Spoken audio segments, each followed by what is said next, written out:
Hello everyone. Today I wanted to share a little bit about bail bonds. I'm calling it Bail Bonds 101. Now, if you guys have been following me for a while, you guys know I own a bail bond company and I've been in the industry for around 20 years. And things are changing. We're going into a new decade. We're going for a big election, and this is actually going to be on your ballot. So I figured it would be a good time for me to get on here and just give you some information, and then that way you guys can make the right decision for yourselves. So the way bail works in California and a lot of our states in the United States, every state's different, but the way it works here in California is if you have a bail, which usually it's set by the court. So if you're charged with a certain crime, per se drinking and driving, it would be a $10,000 bail. So each county has already a set amount that their county has set up. So you would have, again, let's do the example for $10,000. That gives you the opportunity to either set bail and wait at home while you have to go to court, or you sit in jail and then you see the judge. So most people that bail out are people that need to be out. For example, they have a job to go to, they have a family, they have school, they have something, and they just made the wrong decision for themselves. So then the family goes ahead and hires a bail bonds like myself, and we charge them in California 10%.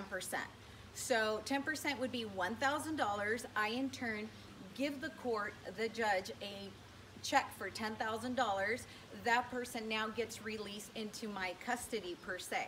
So he signs a contract with myself and my surety company promising that he will go back to court. As long as he goes back to court, I get back my $10,000 check, and he just paid a fee of $1,000 for me lending the money. So that's how bail works. Now what's happening is that there's going to be something up in the ballot. Since I've been in business for the last 20 years, this has been thrown around that they wanted to get rid of cash bail, meaning that it would be more like the feds, the way the federal government works.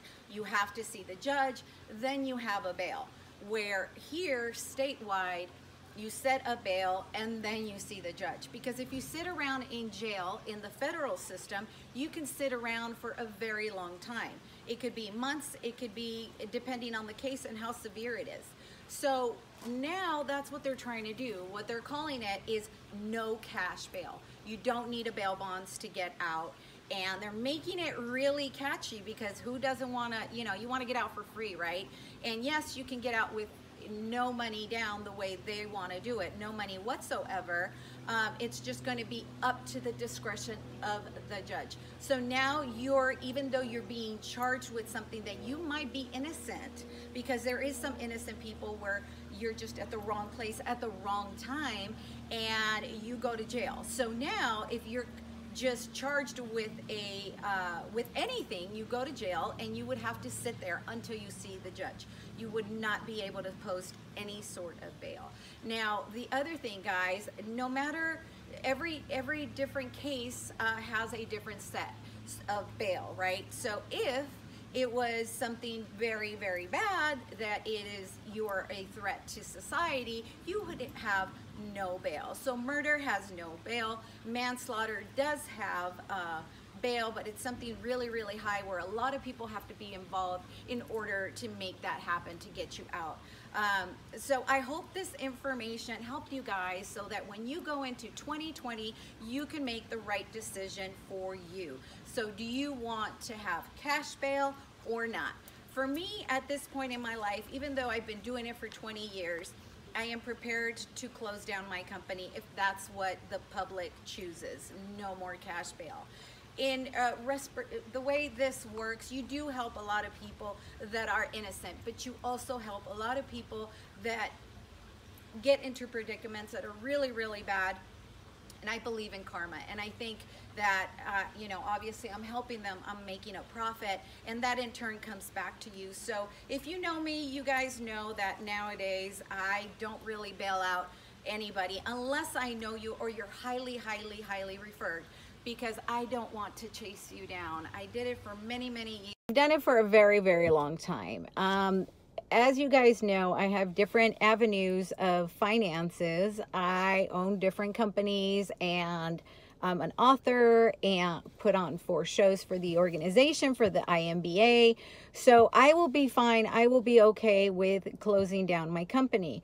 But there is a lot of people out there that this is their bread and butter, and they've done this, you know, their grandparents and their uncles and everybody's involved, and this is how they take care of their families. And in return, they're doing something good, because when somebody doesn't go to court, the justice system doesn't have enough cops, enough officers to go recover these warrants. So the bounty hunters go out and make themselves responsible because they have finances on the line.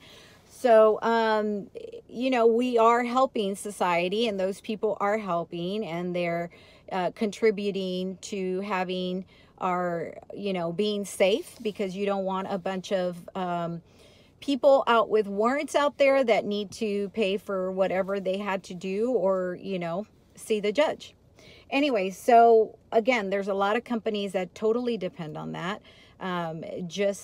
Myself, I know I brought a lot of people into the industry. It was something that at the moment I remember being like, oh my gosh, they're going to take, you know, my clients, they're going to take my money, because now they're starting companies right next to me. But in reality, I was giving them the opportunity to take care of their home, to take care of their finances, and be independent and contributing to society. So I ended up looking at all those people that started companies after me, through me. I now look at it as I gave them blessings, and in return, I got tons of blessings. And for that, for those people, I really think about the bail business and how that's going to affect them when this is their only bread and butter.